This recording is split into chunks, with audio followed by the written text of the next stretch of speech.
Je vous salue. Et on a passé un beau voyage en France. Ça a été vraiment incroyable. Parce qu'on a passé, ceux qui ne savaient pas, on a passé un mois en France pour la mission et ça a été, on a vu Dieu agir incroyablement au travers de la météo, au travers les représentations qu'on faisait. Il y a des gens qui étaient vraiment attentifs au travers. Puis aussi même pendant nos repos, on a vu Dieu agir. On s'est vraiment reposé aussi.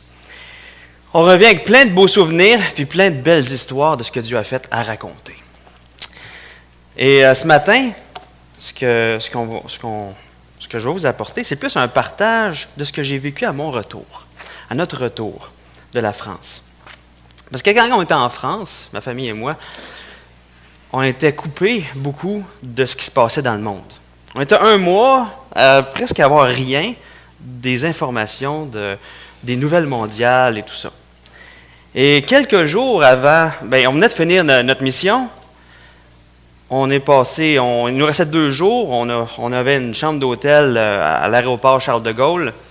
Et là, on avait Internet, on avait la télé. Parce que pendant notre mission, le seul temps qu'on avait Internet, il fallait aller dans un McDo ou dans un Quick. Ça, c'est un genre de McDo que nos enfants préféraient parce qu'il y avait des jeux pour eux autres. Pendant qu'on travaillait, eux autres, ils jouaient dans les jeux. Donc, pendant ce temps-là, nous, on envoyait nos rapports missionnaires par Internet, on regardait nos courriels, on essayait de communiquer avec la famille, c'était pas trop évident, on se voyait pas trop avec Skype. Donc, on était vraiment coupés de ce qui se passait dans le monde. Et là, pendant ces 2 jours-là, qu'on était à Paris, on reçoit toutes les informations de ce qui s'était passé pendant 1 mois. Et ça en est passé des choses dans le monde pendant ce mois-là, le mois de juillet. C'est assez incroyable. C'est assez incroyable. Qu'est-ce qu'il y a eu? Première nouvelle, je reçois un avion civil abattu par l'Ukraine. Et nous, on allait prendre l'avion le lendemain, 2 jours après. Le virus Ebola qui tente de se répandre. C'était pas fini cette histoire-là? Là, bien des années, non. C'est là. Des chrétiens en Irak qui sont persécutés à mort. Guerre en Libye. Conflit assez important entre Israël et la Palestine à la bande de Gaza. Assez incroyable. Et pendant qu'on était à Paris, il y avait une manifestation pro-palestinienne. Il venait juste d'avoir une manifestation pro-palestinienne qui a mal viré. Et nous, quelques jours après, on était là à Paris, on se promenait dans le métro, et le lendemain, il allait avoir une autre manifestation qui finalement a été déclarée illégale, ils n'ont pas pu la faire. Mais on se promenait dans le métro, il y avait des tensions, là. Il y avait du stress. Il y avait énormément aussi de musulmans qui se rendaient à Paris en vue de la manifestation. Et tu voyais, les gens étaient ses nerfs là, dans le métro. Un moment donné, on rentre dans un wagon de métro, il y avait 6 policiers avec nous, dans le wagon, puis qui regardaient en dessous des bancs, qui regardaient les gens qui avaient de l'air suspect. Je vous dis que mon radar à terroriste, il était allumé, là. C'était incroyable. Même chose à l'aéroport. Il y avait les policiers avec les mitraillettes qui se promenaient. On se dit, hey, c'est sérieux l'affaire, c'est vraiment sérieux. Tout en recevant tout ça en même temps, là, parce que peut-être vous autres, vous avez reçu chacune des nouvelles l'un suite de l'autre. Nous, on les a reçues toutes d'un coup en 2 jours. Okay? Ce qui m'est venu en tête la première fois, au début, on dirait que le monde est en train de s'écrouler. Qui a eu ça comme impression durant le dernier mois? Hein? On dirait que le monde est en train de s'écrouler. Et quand je suis revenu à la maison, je regardais ça plus en profondeur, ce qui se passait, et je suis passé par une suite d'émotions. Vraiment une suite d'émotions. Au début, j'étais en colère. En colère à cause de ce qui arrivait aux chrétiens de l'Irak. Aux chrétiens de l'Irak qui, eux autres, ils ont eu un ultimatum dans certaines villes. Vous devez quitter la ville, ou bien vous vous convertissez à l'islam, ou bien vous mourrez. C'est incroyable. Et ça m'a rappelé quelque chose qui s'est passé, v'là 100 ans, exactement dans le même pays, en 1914. C'est arrivé la même chose. Et les chrétiens de l'Irak, eux, par contre, se sont fait assassiner par milliers par les Ottomans en Irak. Et là, j'étais en colère. Et là, je pensais en même temps aux chrétiens d'Inde. Car on a vu des films incroyables où il y a des scènes où des chrétiens d'Inde se sont fait filmer, qui se faisaient battre à coups de 2 par 4 dans les rues. Et tout ça, ça me revenait tout. Puis là, voyons donc. c'était cette colère-là. Et je réfléchissais, après ça, à la réalité de ce qui se passe dans le monde, à la réalité de ce qui est en train d'arriver. Parce qu'en France, on est allé dans des endroits où on n'avait pas le droit de présenter l'Évangile clairement. Il fallait y aller par le côté, au travers de nos chansons, au travers de nos histoires, au travers de la culture du Québec, au travers de toutes sortes de choses, que, tranquillement, pas vite, il y a des gens qui saisissaient qu'on parlait de l'Évangile, mais c'était caché. On est allé dans un endroit aussi où on n'avait pas le droit, où c'était une église qui était réunie dans un café. Qui était dans un café, là. Alors, dans notre tête, on dit, c'est loin, ça. Mais on se rend compte tranquillement pas vite que la France, les chrétiens de la France sont en train de perdre de plus en plus de droits et de liberté. Et quand on regarde, juste pas bien loin, sur l'île de Montréal, c'est de plus en plus difficile d'avoir de nouveaux bâtiments d'église. De plus en plus difficile. Il y a toutes sortes de législations qui sont en train de se faire pour limiter le nombre de nouvelles, soit mosquées ou églises ou toutes sortes de choses qui sont en train de s'implanter sur l'île de Montréal. Et si on se rapproche, tranquillement pas vite, juste à 20 minutes d'ici, à Bromont, on est en train d'implanter une église à Bromont, mais on n'a pas le droit d'implanter une église de manière officielle à Bromont. On doit se cacher.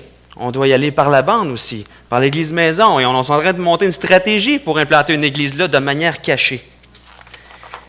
Et ça, c'est pas loin.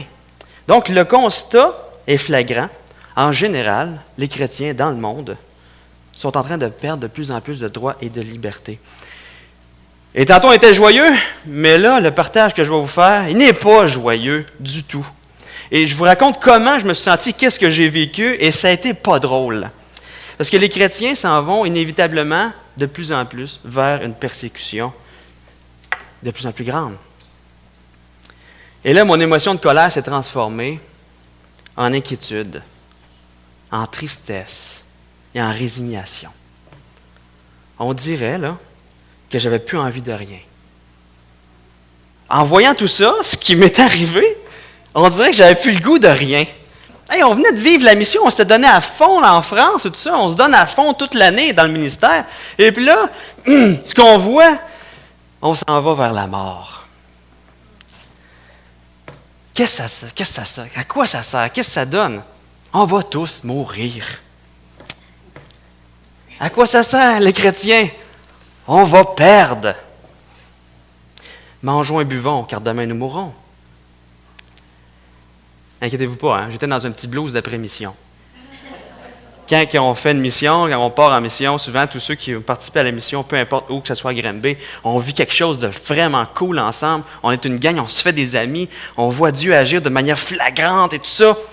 Et là, après ça, quand on écoute la mission, on s'en va tous dans nos pays, on s'en va tous d'où ce qu'on va, puis là, ces mondes-là, on ne les reverra plus, on est juste sur Facebook, puis là, on vit une tristesse, puis on veut rester dans ce high-là. Et après ça, comment? La démission? Ah, là oui, c'est ça, j'avais pas compris. Il fait tout le temps ça, lui, je comprends jamais ses mots. Donc, j'étais dans cette... J'étais dans ce mood-là, maussade, là, de... on va tous crever. Comme dirait François Pérusse, on va tous mourir tout seul dans un caniveau avec des factures.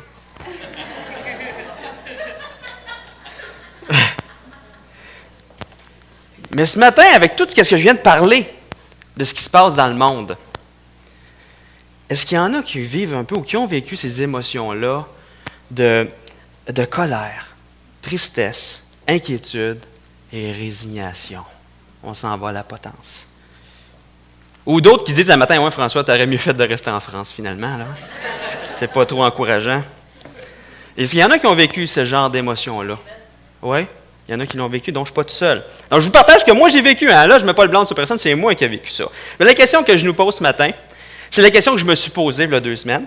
OK? Et tout ça, qu'est-ce que je viens de raconter là, c'est passé dans un espace à peu près 2 heures. OK? Ça n'a pas été long, mais ça a été fait. Ça a fait mal.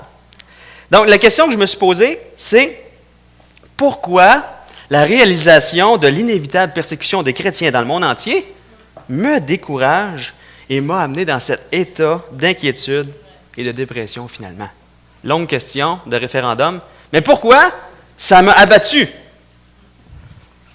Pourtant, ce n'est pas des choses nouvelles. Bien, la réponse à cette question-là me redonnait le goût de me battre pour l'Évangile. OK? Inquiétez-vous pas, on ne partira pas la falle basse à matin. La falle, ça vient de mon coin, ça. Il ne faut pas dire ça en France. OK, donc juste avant de répondre à cette question-là, on va lire ensemble Luc 21, versets 5 à 19, qui est un passage très difficile pour nous, les chrétiens, mais ne nous cachons pas la tête dans le sable, affrontons-le avec courage. Luc 21, versets 5 à 19. Luc 21, 5 à 19. Je le trouve moi aussi.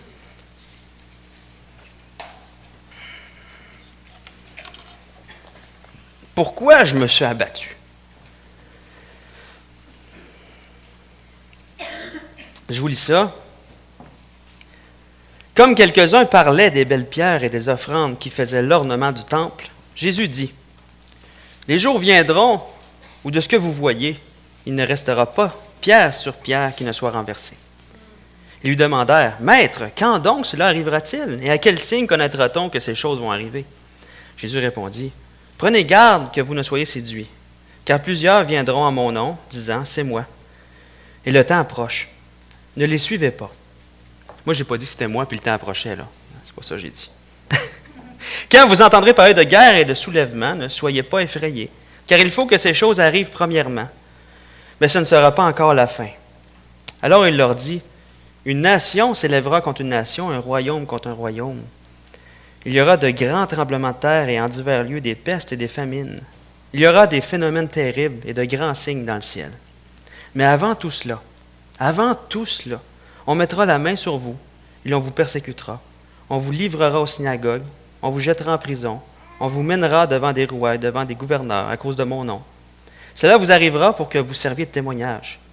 Mettez-vous donc dans l'esprit de ne pas préméditer vos défenses, car je vous donnerai une bouche et une sagesse à laquelle tous vos adversaires ne pourront résister ou contredire.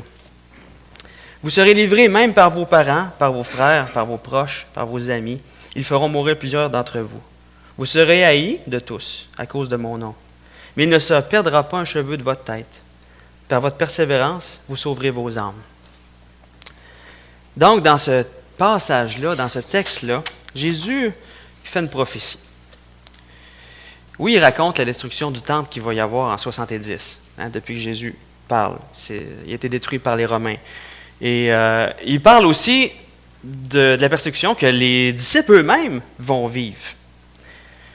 Mais si on regarde le texte, on voit que c'est évident que ça ne parle pas juste de ça. Ça parle de chambardement, de persécution qu'il va y avoir pendant un temps indéterminé jusqu'au retour de Jésus. Et quand on regarde ce texte-là, à première vue, c'est vraiment, vraiment décourageant pour nous. Et quand j'ai eu les nouvelles mondiales, tout d'un coup, c'est ce texte-là dans son ensemble qui m'est venu en tête. Hey, on entend parler de guerre et de bruit de guerre, mais ce n'est pas encore la fin. Il va se passer plein de choses, il va y avoir une nation qui va se lever contre une autre nation, il va y avoir toutes sortes de choses dans la nature, il va y avoir des maladies. Mais la chose qui m'a attristé le plus, c'est lorsque Jésus a dit au verset 12, « Mais avant tout cela, on mettra la main sur vous, on vous persécutera. » Et dans mon petit état dépressif que je vivais, là, tout ce que j'avais en tête, c'est des chrétiens en train de se faire persécuter, entourés et qui n'avaient aucune issue pour s'en sortir. Puis, comme je vous dis, ça m'a enlevé mon goût de me battre. Et pourtant, comme je disais tantôt, c'est pas nouveau. Depuis que je suis tout petit, je sais, ce texte-là. Depuis que je suis tout petit, je lis la parole de Dieu et je lis souvent. Et ce texte-là, je l'ai vu souvent. Donc, ça fait partie de ma vie. Mais avant, quand je lisais ça, j'avais un sentiment de fierté. Je disais, peut-être qu'un jour, moi aussi, je vais avoir cette bénédiction-là de mourir pour ma foi, à cause de ma foi en Jésus-Christ. Mais pas là. Pas là. Pas quand c'est arrivé, là. J'avais plus ce sentiment de fierté-là. J'avais ce... Mais pourquoi ça m'est arrivé? Parce que je me suis rendu compte que j'étais comme les disciples au verset 5. Comme quelques-uns parlaient des belles pierres et des offrandes qui faisaient l'ornement du temple. Hey, là, les autres, ils regardaient le temple, là. Waouh, c'est beau, Jésus, regarde ça si c'est beau. Il paraît que c'était super beau. Il paraît qu'il y avait de l'or plaqué partout. J'ai vu le palais de Versailles, c'est incroyable. Il y avait de l'or partout. Il y avait des jardins à perte de vue. C'était incroyable. Tu fais quand tu vois ça. Puis là, tu dis, waouh, c'est beau tout ça.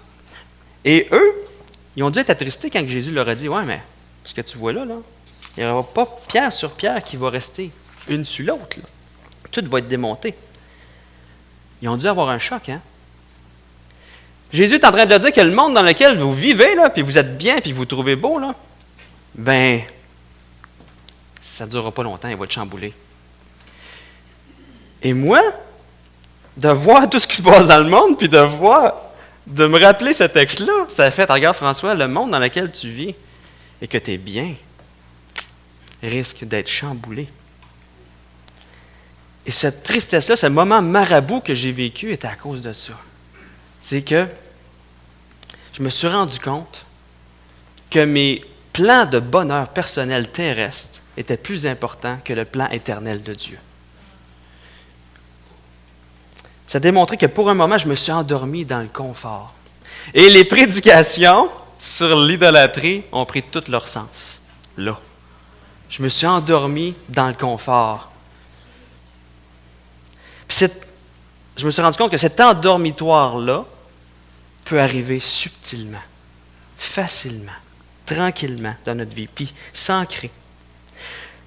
Donc, j'ai été confronté à me rappeler c'était quoi la réalité d'être un enfant de Dieu.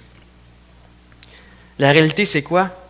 Luc 9, verset 23 dit, « Si quelqu'un veut venir après moi, qu'il renonce à lui-même et qu'il se charge chaque jour de sa croix. » Donc, qui est conscient qu'il traîne sur lui sa chaise électrique. C'est ça. Et 2 Timothée 3,12 est écrit, « Or, tous ceux qui veulent vivre pieusement en Jésus-Christ seront persécutés. » Et ça m'a confronté, ça regarde François, dans tout qu'est-ce que tu vis, que tu es bien là-dedans, tout ton confort risque de partir. Tout ce que tu aimes autour de toi, ta femme, tes enfants, ta maison, ton char, ton petit chaton, tout peut être chamboulé. Tout dans lequel mes pantoufles, ma télé, tout peut être chamboulé. De me rappeler que la réalité de la vie avec Dieu, c'est quoi? Tu te charges chaque jour de ta croix, si tu veux suivre Jésus. Et tous ceux qui veulent vivre pieusement en Jésus-Christ seront persécutés. Pas juste les chrétiens d'Inde ou d'Irak, tous. Pourquoi? Parce que Satan déteste Jésus, il se tourne vers ses enfants, il continue à persécuter Jésus. Puis quand tu persécutes ses enfants, tu persécutes Jésus directement. Et la réalité, c'est ça. Et ce qu'on vit présentement au Québec, depuis une 50aine d'années, c'est pas ça qui est la réalité. Parce que, là, 50 ans, les chrétiens du Québec étaient persécutés. Vous parlerez à Mme Gendron, son père s'est persécuté ici, à Granby. Dans quelles années? 49-50. C'est incroyable ce qu'ils ont vécu. Ici, à Granby. C'est incroyable. Donc, ce temps-là qu'on vit présentement ici au Québec n'est un temps pas normal dans l'histoire du christianisme. Et c'est un temps spécial pour ici, parce que dans le monde entier, c'est pas ça qui se passe, en général. Parce que ce temps pas normal a pour effet d'endormir les chrétiens du Québec. Et s'il y en a ici qui s'est endormi comme moi, et que lorsqu'on entend parler de guerre et de bruit de guerre, on s'inquiète pour ne pas perdre ce qu'on a. Perdre nos enfants, perdre notre liberté. Tandis que ceux qui sont en Inde puis en Irak, quand ils entendent parler de guerre et de bruit de guerre, ils disent « Seigneur, tu t'en viens, notre délivrance approche. » Il y a vraiment une différence de perspective qui est là. Puis la réalité, c'est ça. C'est ce qu'on vit là présentement qui n'est pas la réalité. Parce que depuis le début de l'histoire de la réconciliation, qu'est-ce qui se passe? Les chrétiens se sont fait persécuter. Dès le début. Au début, ils se faisaient persécuter par le Sanhédrin. Paul a persécuté beaucoup l'Église. Ils ont envoyé en prison, fait battre. Il a même attesté, il a même approuvé le meurtre d'Étienne quand il s'est fait lapider. Ensuite, Paul lui-même, quand il s'est converti, s'est fait persécuter. Après ça, il y a l'église, il y a une église d'État qui s'est installée, il y avait une paix, là, une sécurité, mais elle a tranquillement glissé et tranquillement et sûrement vers la fausse doctrine. Et quand il y a eu la réforme, la persécution a recommencé plus ardemment. Les Huguenots, des chrétiens, ils se sont fait persécuter, ils se sont fait assassiner plusieurs, et ils ont quitté l'Europe. Il y en a qui ont quitté l'Europe, sont emmenés au Québec. Les persécutions ont continué au Québec jusque dans les années 50, 60 aujourd'hui. Donc, ce qui n'est pas normal, c'est ce qu'on vit là présentement. Et là, en général, dans le monde aussi, l'Église de Chine est persécutée. Un de mes professeurs de Sembec racontait qu'une fois, il était invité dans une église de Chine, à apporter un cours d'apologétique. Il arrive là, à l'aéroport, ils viennent le chercher, les chrétiens, ils mettent une cagoule sur la tête et ils le couchent sur le banc du char en arrière. Parce qu'il y a deux types d'églises, en Chine. Il y a l'église officielle, qui, eux autres, tout le monde peut aller à l'église en toute liberté, sans problème, mais les pasteurs, il y a certaines choses qui n'ont pas le droit de prêcher dans l'église, et il y a certaines idéologies qui sont obligées d'apporter dans l'église pour vraiment nourrir toute leur communauté en fonction du gouvernement et tout ça. Et il y a l'autre église qui est clandestine, qui est cachée, où ce que les gens qui y assistent, ils vont au péril de leur liberté, mais les pasteurs ont toute la liberté de prêcher toute la parole de Dieu et de servir Jésus. Donc, mon professeur, il est allé, il arrive là, il se fait ramasser à l'aéroport, il se fait mettre une cagoule noire sur la tête par sécurité, pour pas que si jamais il y a des gens qui l'attrapent, le torturent, ils disent oui, les chrétiens sont là-bas, couche sur la banquette arrière de l'auto, rentre dans un parking souterrain qui communiquait avec un tunnel avec un autre parking souterrain, il sort par l'autre parking, pour pas qu'il y ait de son suivi, rentre dans un autre parking souterrain, lui toujours sa cagoule sur la tête, ils s'en vont, ils sortent de l'auto, vont dans l'ascenseur, montent dans un appartement, ôtent la cagoule, ils ne savaient pas ce qu'il était du tout, et il y avait une église cachée dans l'appartement. Et il a pu apporter son cours sur la défense de la foi. Ça, c'est en Chine. Aujourd'hui, en 2014. Donc, il faut comprendre que les temps qu'on vit présentement au Québec, c'est un spécial, puis ce n'est pas la norme dans le monde et dans le temps. Ce qui fait qu'on est en danger de s'endormir. Je me suis endormi. Parce que le vient Jésus revient, risque de se transformer en Jésus revient, mais ne touche pas à mes affaires. Je ne veux pas perdre ça, je ne veux pas perdre ci. C'est grave, hein? C'est grave. Et c'est ça que j'ai réalisé. Et c'est pour ça que j'étais abattu. Je m'étais endormi. J'étais en train de m'attacher à ma vie, à mon confort, à la sécurité, à ça va bien, on a plein de liberté. Mais merci Seigneur de m'avoir montré ça. Hey, c'est facile de s'endormir. Mais c'est pas fini. Si on retourne à mon état dépressif, mon état marabout, là, où que je me suis dit, il ne donne plus le goût de se battre, on va tout mourir. Oh. Hey, les chrétiens vont perdre. Parce que si on regarde à première vue, oui.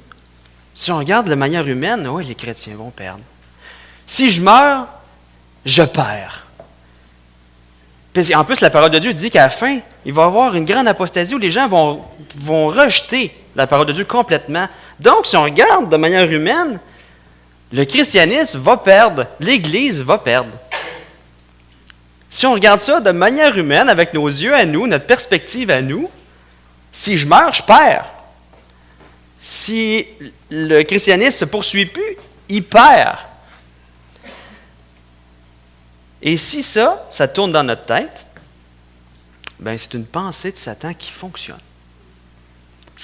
Le but, c'est de nous décourager. Le but, c'est de « faites plus rien, de toute façon, vous allez perdre. » Travaillez comme vous voulez, vous savez déjà la fin, vous allez tous mourir. C'est le fun, hein, entendre ça ce matin? Mais quand on est centré sur nous, quand on est centré sur notre vie présente, si on est centré sur notre vision à nous, c'est ça qu'on voit. Mais dans la perspective de Jésus, c'est autre chose. Parce que si on regarde la perspective de Jésus, c'est vraiment autre chose. On va relire les versets 13, 14, 15 de Luc 21, ça dit « Cela vous arrivera pour que vous serviez de témoignage. Mettez-vous donc dans l'esprit de ne pas préméditer votre défense. Car je vous donnerai une bouche, une sagesse, à laquelle tous vos adversaires ne pourront résister ou contredire. » Ça sert à rendre témoignage à Jésus. Rendre témoignage de la vie de Jésus en nous. Rendre témoignage du fait que c'est l'éternité qui compte. On est transformé par Jésus. Et qu'on va être rempli de la sagesse de Jésus. Et que les gens ils vont constater, ils n'ont rien à dire contre nous, contre la sagesse qui va sortir de notre bouche parce qu'elle vient de Jésus. Ils vont juste constater ça. Ils vont juste constater que Jésus est vivant, même si on meurt. Même si on meurt. Et selon la perspective de Jésus qui est assis dans les lieux célestes, c'est vraiment, vraiment différent. Parce que lui-même, même s'il est mort, il a gagné. Parce qu'il a ressuscité. Il est ressuscité. Puis de la même manière, au travers de sa vie, sa mort et sa résurrection, nous, même si on meurt, on va gagner. On va gagner parce que Jésus a déjà gagné le combat. Jésus il a déjà apporté la victoire. Au travers de la victoire de Jésus mort et ressuscité, on va avoir la victoire sur la mort parce que Jésus va nous ressusciter. Dans Matthieu 24, c'est écrit, c'est un texte presque identique à ce qu'on vient de lire, mais après le texte qu'on a lu, il ajoute, Matthieu 24, verset 29, je vais juste vous le lire. « Aussitôt après ces jours de détresse, le soleil s'obscurcira, la lune ne donnera plus sa clarté, les étoiles tomberont du ciel et les puissances des cieux seront ébranlées. Alors le signe du Fils de l'homme paraîtra dans le ciel. Toutes les tribus de la terre se lamenteront. Elles verront le Fils de l'homme venant sur les nuées du ciel avec beaucoup de puissance et de gloire. Il enverra ses anges avec une trompette, une grande trompette. Ils rassembleront des 4 vents, depuis une extrémité des cieux jusqu'à l'autre, ceux qu'il a choisis. » Ça ne finit pas là. Donc, dans 1 Corinthiens 15, 51-52, il nous explique cette trompette-là, qu'est-ce qui va se passer. Voici, je vous dis un mystère, nous ne mourrons pas tous, mais tous nous serons changés. En un instant, en un clin d'œil, à la dernière trompette, la trompette sonnera, et les morts ressusciteront incorruptibles, et nous serons changés. Car il faut que ce corps corruptible revête l'incorruptibilité, et que ce corps mortel revête l'immortalité. Lorsque ce corps corruptible aura revêtu l'incorruptibilité, et que ce corps mortel aura revêtu l'immortalité, alors s'accomplira la parole qui est écrite, « La mort a été engloutie dans la victoire. » Ô mort, où est ta victoire? Ô mort, où est ton aiguillon? L'aiguillon de la mort, c'est le péché, et la puissance du péché, c'est la loi. Mais grâce soit rendue à Dieu qui nous donne la victoire par notre Seigneur Jésus-Christ. Ainsi, mes frères bien-aimés, soyez fermes, inébranlables, travaillant de mieux en mieux à l'œuvre du Seigneur, sachant que votre travail ne sera pas vain dans le Seigneur. Notre travail ne sera pas vain. Parce que même si, avec nos yeux humains, on a l'impression qu'on va perdre, c'est complètement faux. Même au travers, même s'il y en a parmi nous qui meurent, même si dans le monde, il y en a qui... L'Église va gagner parce que Jésus a déjà gagné. Jésus est ressuscité, Jésus va nous ressusciter, puis la victoire est déjà décrétée, la victoire. Fait on n'a pas à être abattu. C'est comme une femme enceinte. Ah, il y a un bébé qui s'en vient. Mais elle sait qu'elle va passer par des souffrances. Mais regardons la perspective de Jésus, que lui, tout-puissant, assis dans les lieux célestes en ce moment, puis il dit, « Je sais qu'est-ce que vous allez vivre, je sais qu'est-ce que vous vivez, mais moi, je vais vous ressusciter. Tout le monde va voir, tout l'univers va voir la victoire de Jésus. » Donc, après toute cette réalisation-là, j'ai demandé pardon à Dieu. J'ai demandé pardon à Dieu sincèrement d'avoir mis ma vie centrale et d'avoir oublié sa perspective à lui. Ça a été une bonne chose, ce que j'ai vécu tout d'un coup. Ça m'a ramené à la juste perspective de Jésus. Et ça m'a donné le goût de me battre encore plus pour l'Évangile, sachant que notre travail ne sera pas vain dans le Seigneur. Il ne sera pas vain, parce que chaque personne à qui on va présenter l'Évangile et qui vont se tourner vers Jésus vont prendre part à cette victoire-là. À la victoire de Dieu qui revient victorieux, Jésus qui revient victorieux, Puis il ramène tout son monde, cette victoire-là éclatante. Toutes les personnes qui vont se tourner vers Jésus vont participer à cette victoire-là. Et c'est ça qui compte. Et pas de, bon, qu'est-ce que je vais perdre? Non, qu'est-ce que je gagne en Jésus? Et merci Seigneur. Merci Seigneur pour ce constat-là. Et notre Dieu est rassurant. Et tantôt, tous les chants qu'on a chantés, qui sera contre nous? Si notre Dieu est pour nous, qui sera contre nous? Et les bébés signes qui suivent la maman signe. J'ai vu des signes en France, je n'avais jamais vu ça de ma vie, des vrais signes. De voir ça, cette majestuosité-là, les petits signes sont tous chétis, tous pas beaux, hein? Mais c'est le papa signe, la maman signe, ils sont super beaux, sont éclatants. Cette beauté-là, elle va être sur nous. On va prier. Seigneur grand Dieu, dans ta parole, ton but, ce n'est pas de nous décourager, Seigneur, mais nous rappeler à garder les yeux fixés sur toi, garder les yeux fixés sur ton retour, peu importe ce qui se passe, Seigneur. Ce n'est pas encore la fin. Tout ça, ce n'est pas encore la fin, Seigneur. Toi, tu es au contrôle de toutes choses. Seigneur Dieu, donne-nous de redoubler d'ardeur pour toi, pas de redoubler d'ardeur, mais donne-nous un zèle nouveau, Seigneur. Garde-nous de nous endormir dans notre confort, qu'on puisse travailler pour toi, pour ta gloire, avec joie, Seigneur, avec un cœur rempli de zèle. Et Seigneur, je te prie pour les chrétiens de l'Irak et de l'Inde en ce moment, et de la Chine. Seigneur Dieu, donne-leur le courage. C'est ça qu'ils demandent de prier pour eux autres. Ils ne demandent pas d'envoyer de l'argent, ils ne demandent pas rien. Ils ne demandent pas qu'on aille les aider. Ils demandent qu'on prie pour eux autres, pour du courage. Comme Paul, Seigneur, il demandait aux frères et sœurs de prier que le Seigneur lui donne le courage de tenir ferme. Seigneur, donne-leur le courage de tenir ferme devant toi, de tenir ferme devant l'adversaire, Seigneur, sachant que toi, tu es avec eux. Toi, tu es avec nous, Seigneur. Garde-nous de nous endormir. Donne-nous cette joie de t'appartenir. Peu importe ce qui se passe dans le monde. Peu importe, Seigneur, tu es là. Tu sais où tu t'en vas. Et on ne perd rien avec toi. C'est ça la vérité. On ne perd rien, on a tout à gagner avec toi.